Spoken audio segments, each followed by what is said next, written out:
Today we're going to learn the Roman hand. Roman hand has been around since Roman time. It was done and based off of the Trajan alphabet, the Roman Trajan alphabet, which if you look in pages on canvas, you'll see an original canvas or original stone from the Trajan stone where it was based off. They didn't have any W's or J's, interestingly, in the original alphabet. I'm going to show you how to write it. Usually you're going to start on a 30-degree angle. So if you just draw a 90-degree angle like this and then split it in half, that's going to be about 45, and then come 3/4 of the way, right about there, 30 degrees approximately. You'll see a lot of different art books or calligraphy books. This is an art form. Some people will say write it at 25, some will say 35. The majority do Roman hand right here at about a 30-degree angle. So your pen is going to want to come right here. If your nib is resting on that, you're going to get the angle you want for the letters. And that's what forms and makes the calligraphy, is the pen and holding it right. So if I'm going to do an O, which is the letter of the alphabet we start with most when we do calligraphy, the O starts right here and it goes around this way, and then you come around and do it that way. And I'm just going to show you, if I'm holding at a 30-degree angle and I come around this way, I'm going to form a really pretty O. So it's just doing this shape and then this shape and combining them together to form that O.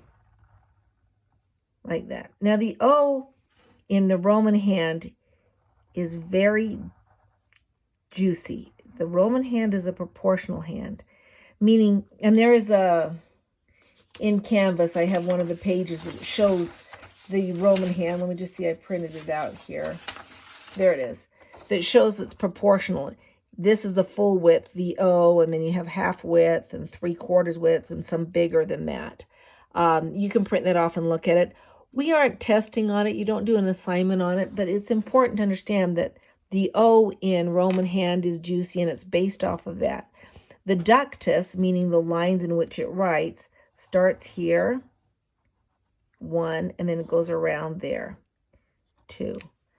I'd love you to practice a lot of the O's and just this shape of the O. I'm going to show you quickly a couple of the other letters that are based off of this. Obviously, a Q comes here, and then you come around here, and then go like this. Now you'll notice I'm not writing very quickly.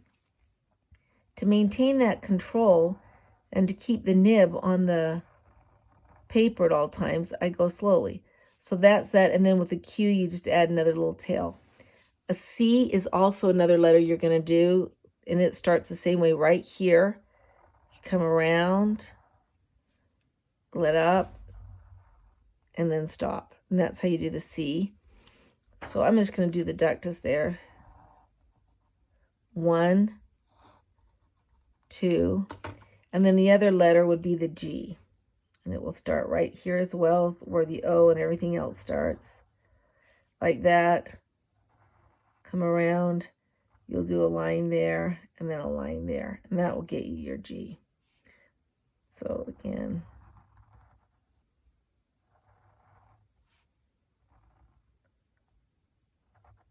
Oops, there we go.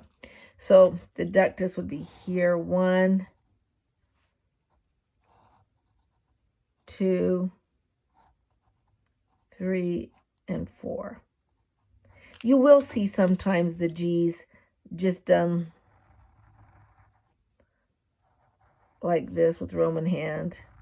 That's also a G for Roman hand. So that's the start of it. The Roman hand, like I said, it's proportional. So it's, if you put the O in a square, it's going to be based off that, the C and the G and the Q. Some letters are going to be bigger, slightly bigger than that square. A lot will be just half the size, and some will be 3/4 of the size. And I'll talk about proportions as I show you the rest of the Roman hand.